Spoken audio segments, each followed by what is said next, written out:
Soal apa? Ya? Soal apa?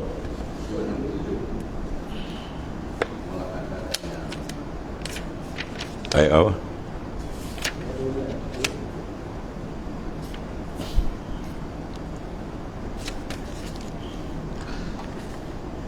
إلى أرض النبي المصطفى رسول الله صلى الله عليه وسلم آله الكرام شؤونهم الفاتحة. أعوذ بالله من الشيطان الرجيم. بسم الله الرحمن الرحيم.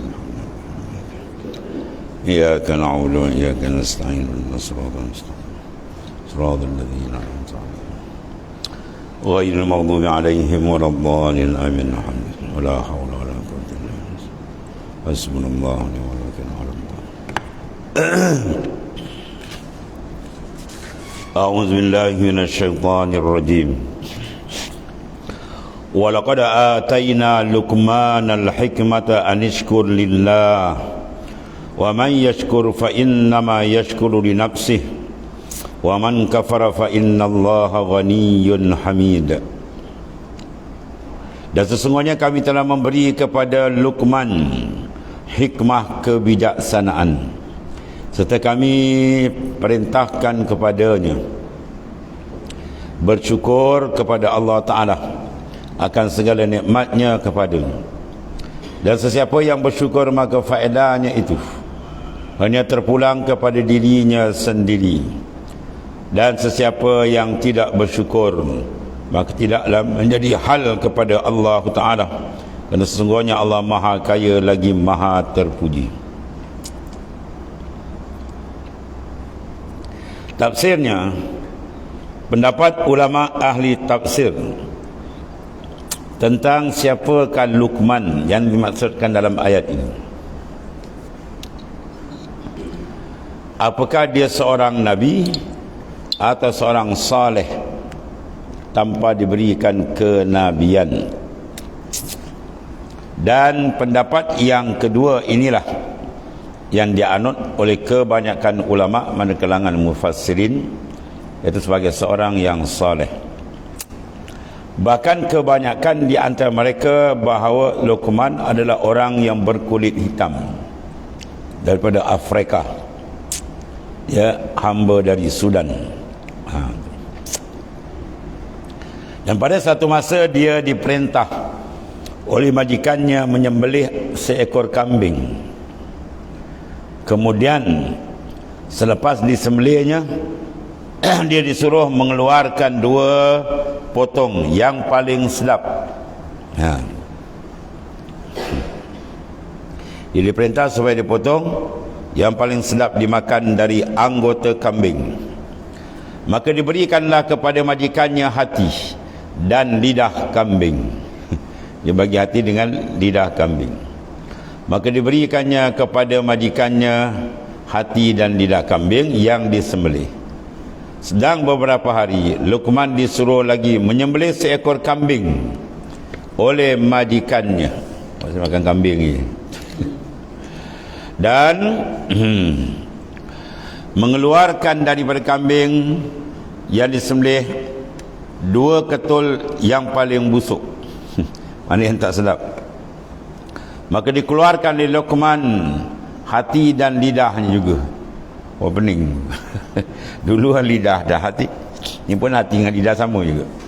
Majikan dia berkata, aku perintahkan kepadamu tempoh hari untuk mengeluarkan ketul daging yang terbaik, maka engkau keluarkan hati dan lidah. Sekarang engkau beri juga kepadaku hati dengan lidah juga, padahal aku minta 2 ketul daging yang busuk. Luqman menjawab, memang tidak ada yang lebih baik dari kedua anggota itu. Jika sudah menjadi baik, ada tafsir ikut lain. Mana kalau lidah tu baik, hati tu baik, memang dia baik. Tapi kalau dia busuk, memang dia busuk. Mana 2 anggota yang boleh berubah ni. Maksud dia pada makna. Kawan ingatkan pada rasa. Dia maksudkan pada makna. Memang tidak ada yang lebih baik dari kedua anggota itu jika sudah menjadi baik, dan tidak ada yang lebih busuk dari keduanya jika menjadi busuk.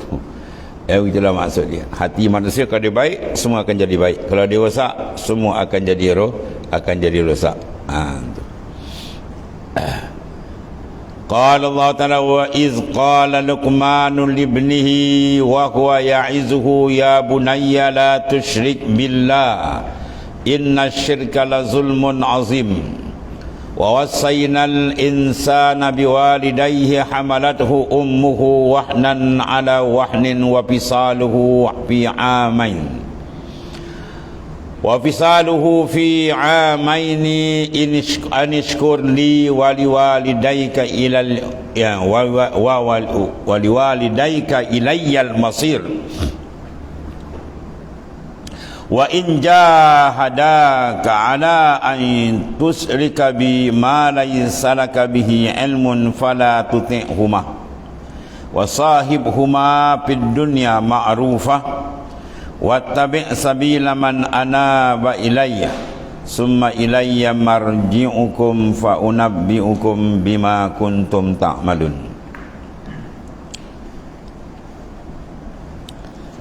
Dan ingatlah ketika Luqman berkata kepada anaknya semasa ia memberi nasihat kepadanya, wahai anak kesayanganku, janganlah engkau mempersekutukan Allah, jangan engkau syirikkan Allah Ta'ala dengan sesuatu yang lain. Dari segi akidahmu, pegangan, harapan, tumpuan, sembahan, jangan melainkan dia. Sesungguhnya perbuatan syirik adalah satu kezaliman yang amat besar, dan kami wajibkan manusia berbuat kebaikan kepada kedua ibu bapanya. Ibunya telah mengandungnya dengan menanggung kelemahan demi kelemahan. Orang mengandung kan makin lama makin lemah, makin lama makin lemah, perut makin berat. Dari awal mengandung hingga akhir menyusukannya. Dan tempoh menceraikan susuan ialah dalam masa 2 tahun. Dengan demikian bersyukurlah kepadaku, yakni kepada Allah Ta'ala dan kepada kedua ibu bapamu, dan ingatlah kepada akulah, yakni kepada Allah jualah tempat kembali untuk menerima balasan. Semua manusia akan kembali. Dan jika mereka berdua mendesakmu, dua ibu bapa mendesak supaya engkau mempersekutukan dengan aku. Ibu bapa tadi penat menjaga kita, tiba-tiba jasa dia banyak, dia paksa atau dia desak kita supaya mensyirikkan Tuhan dengan sesuatu yang engkau dengan fikiran tidak mengetahui sungguhnya adanya, maka janganlah engkau taat. Bermakna taat kepada kedua bapa itu besar tapi tidak mutlak. Ya, maknanya taat kepada bapa itu muqayyad. Taat yang diikat, dikait dengan Allah Ta'ala. Kalau sekiranya ketaatan kepada dia itu membawa rida Tuhan, ayo, itu wajib kita taat. Tapi kalau disuruh benda yang maksiat atau tidak, wajib taat. Bahkan ada kita la ta'ata li makhlukin fi maksiatil khaliq. Tidak ada jenis taat pada makhluk bila dia menderhaka kepada Ta'ala. Tapi kalau dia tak derhaka kepada Ta'ala, itu wajib kita taat, walaupun perkara yang harus. Lepas tu satu ulama besar, Syekh Abdullah Ibn Mubarak, dia kata satu ayat, aku tertipu dia. Padahal dia wali tadi. Di mana ketika itu ibuku meminta aku mendatangkan segelas air untuk diminum. Maka aku kata nak, tidak mana itulah ya. Sehingga tak tergagal aku mengadakan. Sedangkan aku boleh pergi haji sunat, berjalan kaki jauh. Tapi hukum ni tetap sunat, bukan yang wajib. Yang wajib yang pertama. Maknanya apa? Kita tak perasan, setan tipu dulu. Pergi haji, wah bukan main hebat kan. Orang tengok, wah jauh betul hebat ini. Padahal dia bawa air dia pada dapur ke rumah depan bilik mak dia je. Tapi wajib buat arahan ibu. Maka aku telah ditipu oleh syaitan gitu. Ya. Nah, tak perasan, nampak mudah hai bunyi kan. Ambil air ingat, ya ni wah nak pergi berjalan kaki lagi, persiapan berat gini. Tapi taraf dia adalah sunat. Buat haji yang kedua, ketiga dan seterusnya. Situ syaitan dia jahat, dia memain dia. Barangkali tak perasan dia tipu gitu.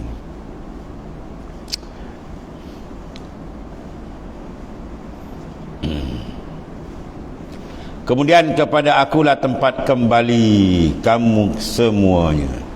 Jadi semua maknanya kerja buat kita, amalan saleh kita dimotivasikan dengan apa? Zikrul akhirah, dengan ingatkan akan akhirat. Allah. Maka janganlah engkau taat kepada mereka dan bergaullah dengan mereka di dunia dengan cara yang baik, dan turutlah jalan orang-orang yang rujuk kembali padamu dengan tauhid dan amal-amal soleh. Kemudian kepada akulah tempat kembali kamu semua. Maka motivasikanlah hidup kita dengan zikrul akhirah, ya. Maka aku akan menerangkan kepada kamu segala yang telah kamu kerjakan. Sebab itu memotivasikan segala amalan, tindakan, perancangan kita dengan apa? Zikrul akhirah. Dia nak buat ni, besok akhirat macam mana keadaan dia, selesa tak, sedap ataupun sebalik. Kalau baik terus, kalau tidak berhenti. Teringkas dalam hadis Nabi sallallahu alaihi wasallam.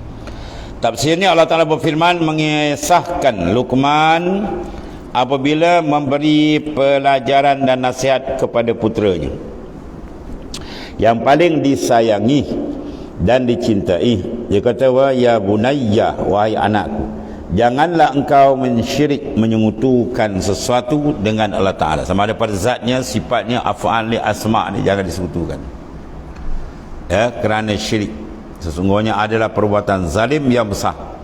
Zalim paling besar dengan Tuhan, iaitulah apa? Dia mencabar ketuhanan Allah Ta'ala. Bila dia mensyirik, mana mengatakan ada Tuhan selain Allah, bermakna dia cabar ketuhanan Tuhan. Itu paling besar jenayah dia panggil. An-nas bin naba'il azim akhluqu wa arzuku wa yu'badu ghairi. Manusia itu dalam jenayah yang besar dengan Tuhan, aku jadikan dia. Kalau kita ni Tuhan izin, kau tak, kita balik, tak layak kita nak hidup kalau tak izin Tuhan atas dunia. Aku jadikan dia wa arzuku, aku bagi rezeki yang berbagai-bagai, tiba-tiba dia sembah yang lain dari aku. Itu maksudnya jenayah paling besar, fi naba'in azim, pada cerita dan kes yang besar. Tuhan rezeki kena hidup dia, pergi pinjam berbagai nikmat orang bagi, tiba-tiba dia sembah yang lain. Macam mana kalau seorang anak yang menafikan kebapakan dan keibuan, ibu apa ni?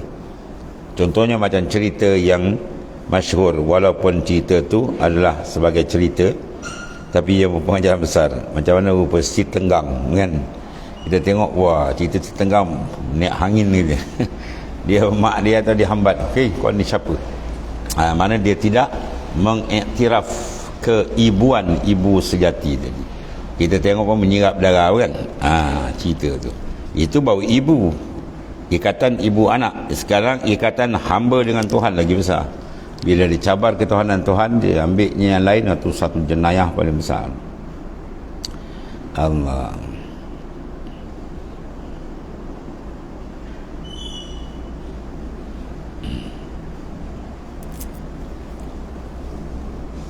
Sesungguhnya adalah perbuatan zalim tu, berarti syirik.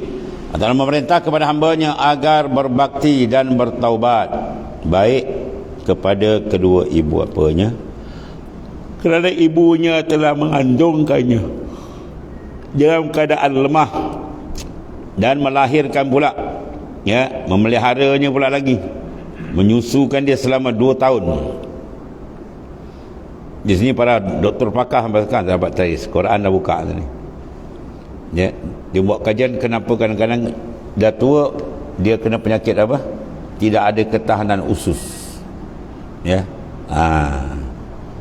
Maka Quran dah jawab lama dah. Untuk mendapat ketahanan usus, anak tu mestilah disusukan oleh susu ibu selama 2 tahun paling kurang, ya. Mana dia body mantap usus itu. Ini rahsia 2 tahun, hamilain amaini, ya, 2 tahun tu, itu rahsia dia. Sekarang kadang-kadang sampai 2 tahun, setahun, masa asam jemput dia makan. Bukan, budak dia kecil lagi dia tonyo, budak menganga, jemput ke dia makan, capati dia benda. Masa asam dia bagi. Tak maut kerja, budak perut budak masih lembut. Jadi Quran ajar tu tinggi tu, dia orang tak perasan, dia orang cari sebab. Quran dah tunjuk mensusukan dia hamilaini kamilan, dua amaini, mana 2 tahun. Tu dia baru dia matang usus dia ni. Memelihara dengan menyusukan selama 2 tahun, maka hendaklah engkau bersyukur kepada Allah dan kepada kedua orang tua.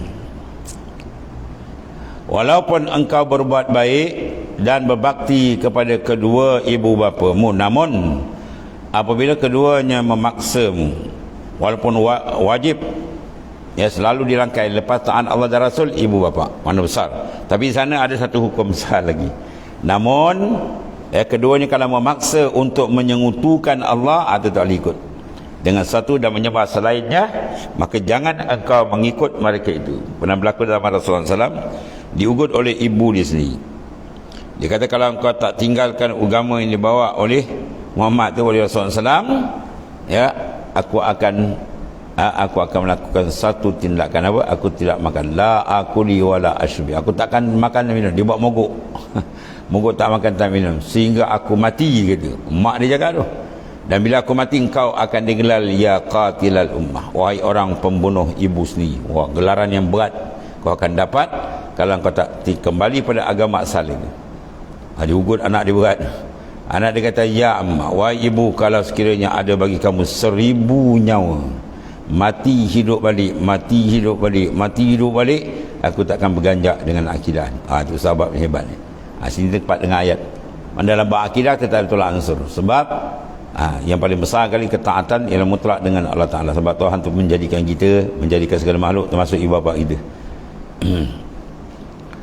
Walau engkau berbuat baik dan berbakti kepada kedua ibumu, ibu bapamu, namun apabila keduanya memaksa untuk melakukan syirik, menyengutukan Allah dengan sesuatu dan menyembah selainnya, maka jangan engkau mengikuti mereka. Fala tuti'huma, jangan kau taat akan kedua tu, tak boleh lah.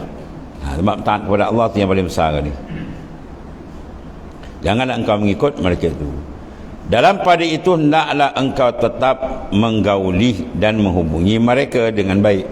Tapi yang lain-lain urusan, ya, kalau bantu-membantu atau tolong apa semua, buat macam biasa.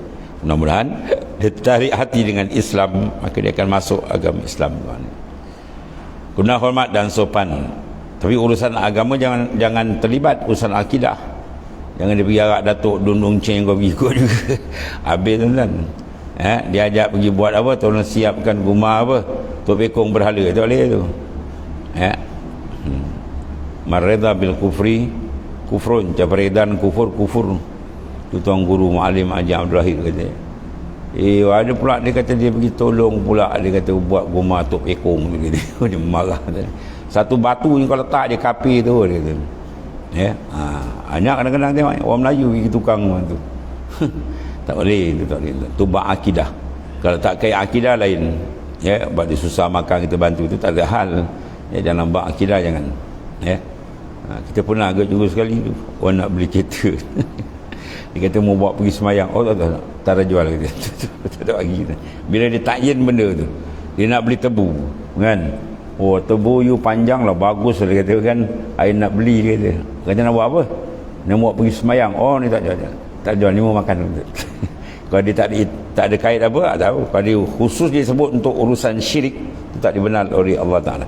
Ya, tu jaga tu. Kalau orang Melayu banyak kena tangkap apa? Ikan, oh bagus ni ikan musim dia semayang ni tu. Mahal. Oh, jangan buat pasal. Tak padan dengan mahal tu. Kalau dia takyin untuk buat urusan ibadat dia, mana urusan syirik, itu tak benar kita boleh campur. Boleh campur silap rosak akidah ni. Kalau buat tak ada kait apa tu, tak ada hal. Ya. Kita kena jaga, banyak untuk terperangkap di sini, ya. Habis.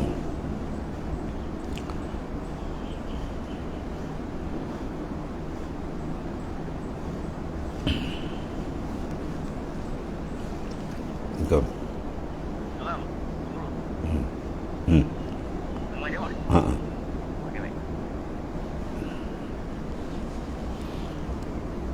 Walaupun kau berbuat baik dan berbakti kepada kedua ibu bapamu, namun apabila keduanya memaksamu untuk menyengutukan Allah dengan sesuatu yang menyembah selainnya, maka jangan engkau mengikut mereka. Ini tak benarkan.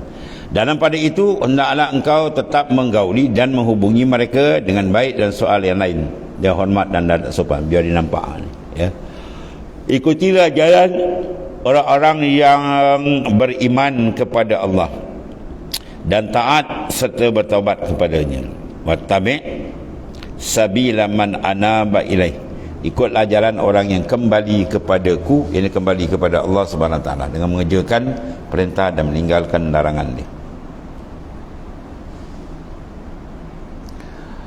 Ya bunayya innaha in takum misqala habbatin min khardalin fatakun fi sakhratin aw fis samawati aw fil ardi ya'ti biha Allah innallaha latifun khabir. Ya bunayya aqimis salata wa'mur bil ma'ruf wanha 'anil munkar wasbir 'ala ma asabak inna dhalika min azmil umur wa la tusa'ir khaddaka linnasi wa la tamshi fil ardi maraha innallaha la yuhibbu kulla mukhtalin fakhur waqsid fi mashyika waghdud min sautik inna ankaral aswati la sautul hamir. Kemudian seterusnya Luqmanul Hakim menasihatkan anaknya dengan berkata, wahai anak kesayanganku, sesungguhnya jika ada satu perkara yang baik atau yang buruk, sekalipun seberat biji sawi, serta ia tersembunyi di dalam batu yang besar, atau di langit atau daripada bumi, di dalam bumi mana, sudah tetap akan dibawa oleh Allah Ta'ala untuk dihakimi dan dibalasnya. Mana pun bentuk sekecil mana, sembunyi mana pun tetap akan dibalas. Keadilan Allah Ta'ala yang maha dahsyat. Kerana sesungguhnya Allah Ta'ala maha halus pengetahuannya, lagi amat meliputi akan segala yang tersembunyi.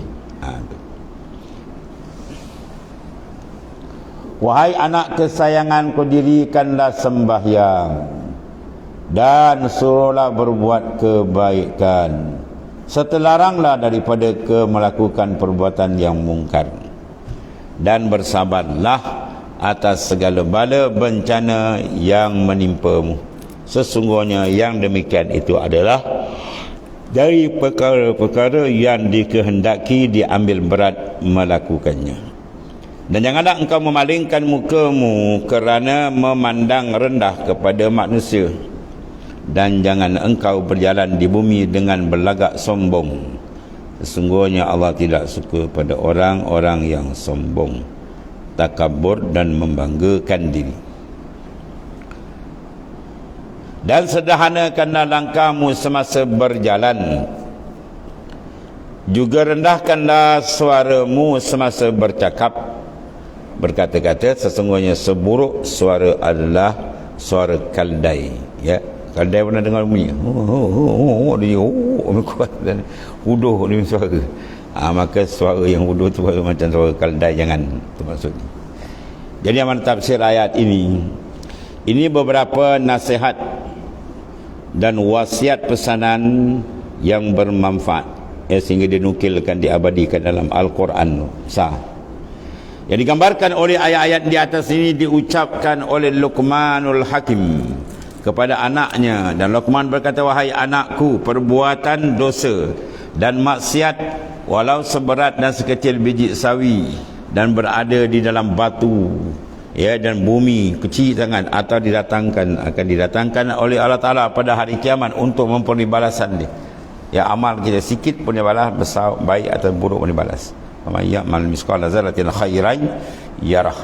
Siapa buat amal walaupun sedikit, dia akan dapat melihat, mana ayu jazabi akan dibalas. Begitulah sebaliknya amal yang buruk.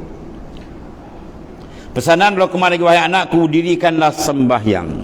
Ya, semua digunakan lafaz aqama yuqimu, aqim mana dirikan, mana ityanuha bi syara'itiha wa adabiha wa arkaniha zahiran wa batin, mendatangkan sembahyang tu dengan segala adab rukun dia zahir dan batin.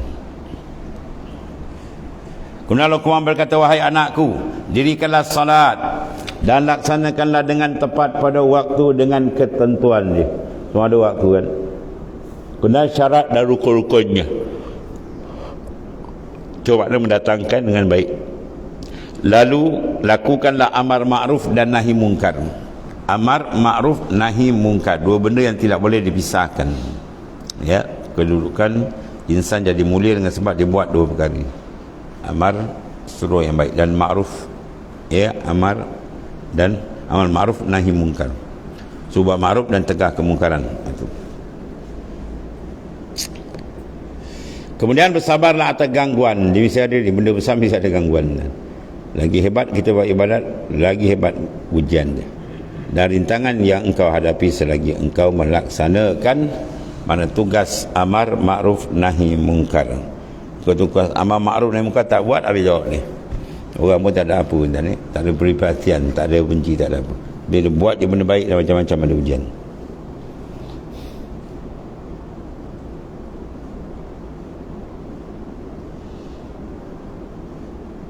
Kemudian jangan engkau memalingkan mukamu daripada manusia kerana sombong, ya. Lepas tu kita kalau bersalam, dia suruh apa, tengok muka wajah, senyum, apa ada besar.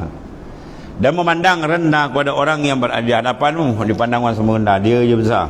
Orang semua semua kecil, dia je besar. Orang semua rendah, dia je tinggi. Batung Guru ni Abdul Aziz dia buat satu, ya, gambaran yang cantik ni. Mu duduk atas, dia kata, jangan mu pandang orang bawah kecil. Orang bawah pandang kau kecil ke dia.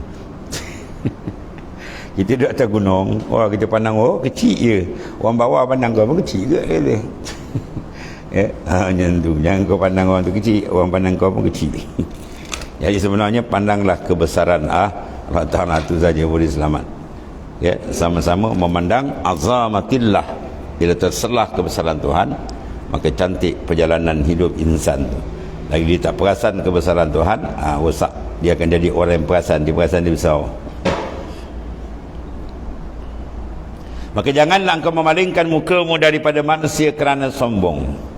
Berpaling kerana rasa sombong, rasa dia hebat, rasa dia pandai, dan merendahkan orang yang lain berhadapanmu. Dan janganlah engkau berjalan di muka bumi dengan angkuh, mana marah sombong. Orang-orang tak panggil melenggok, berjalan pandang ke atas. Satu raja besar, dan dia berjalan dengan bala tentera dia yang hebat. Tiba-tiba orang nak bersalam, dia dengan sombong dia tak layan, ya, dia kuat gitu, sana mana tak layan. Tiba satu tempat, orang yang sama juga tahan dia, nak bersalam. Dia dapat, dia tolak, siapa engkau lagi? Kawan tu pun pegang kekang kuda dia. Kau siapa? Lepaskan dia. Aku ialah malakul maut. Ngerentuk. Dia pada dia kata hebat, dia pucat tu muka dia. Aku malakul maut, nak mengentap nyawa kau dia. Ya. Orang dia kata tolonglah, biarlah saya balik ke istana saya nak jumpa anak. Tak ada, tempat mati kau di sini. Sap, dia gentak tertongging tu. Mampu tu. Terjongkang kat situ tuan ni. Tu. Maka maut sekap, awak dia perasan tuan ni. Allah, hilang taiko dia. Tu kata dunia bercentap, belum sana lagi. Allah. Maka Allah Ta'ala tidak menyukai orang yang sombong dan bermangga diri. Bahkan Tuhan suka orang yang tawaduk, merendahkan diri. Orang yang sombong dia rasa dia lebih baik daripada orang. Orang yang tawaduk tak, dia rasa orang lebih baik daripada dia. Itu balik. Ana khairun minhu, tu orang sombong. Kalau orang tawaduk tak, ya, dia kata anta khair minni, kau lebih baik daripada aku. Ya, itu sifat yang elok. Walaupun dia tak bercakap, tak adalah hati dia ada. Dia tengok orang, tu. Kalau arwah tunggu kita sak kau, dia kata apa? Dia kata apa? Kentut dengan hidung. Dia tengok orang, dia kentut dengan hidung dah, dia kata. Tahu? Kita kata orang tu hebat. Tu dia kentut dengan hidung kan, dia hembus. Bila mana apa? Tu apa dia? Aku lagi andal lah tu. Tu iblis punya makna perangai kan dia. Ada dalam hati je. Kalau dia hembus hidung dia takut nau. Ya, maknanya kalau dia buat gitu, maknanya dia minal mutakabbirin.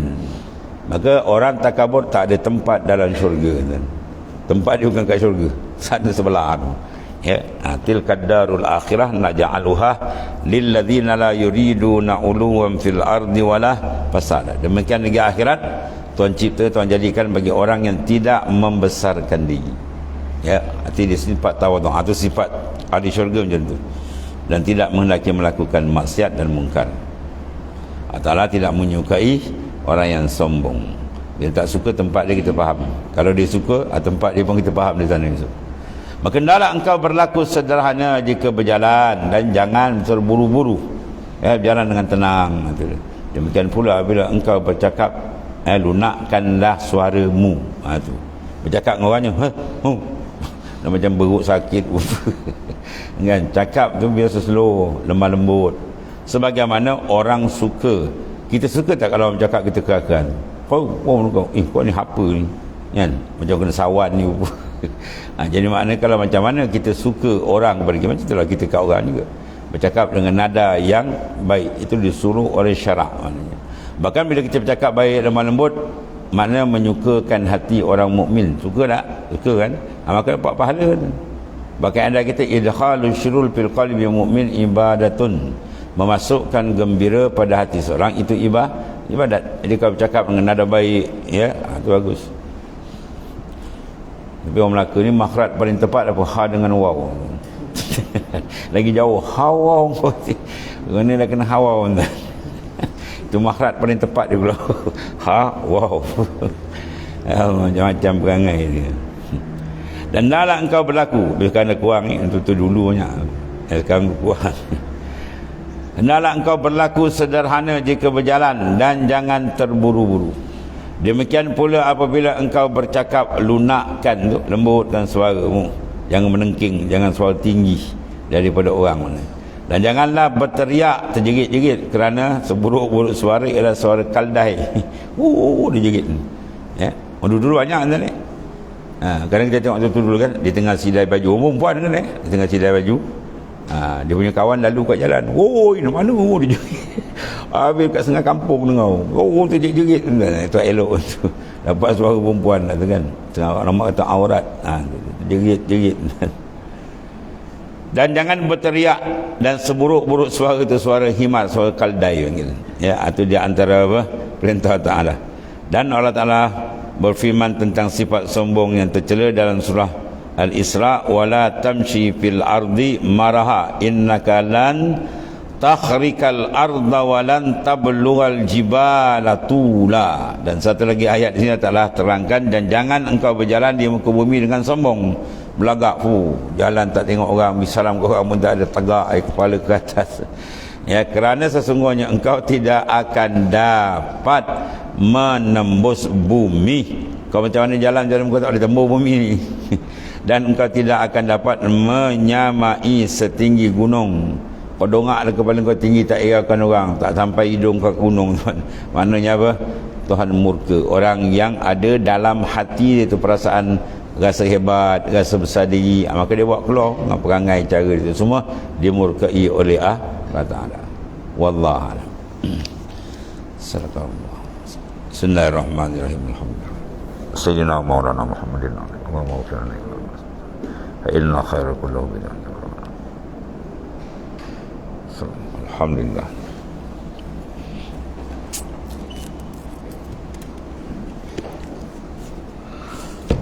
Ya Allah.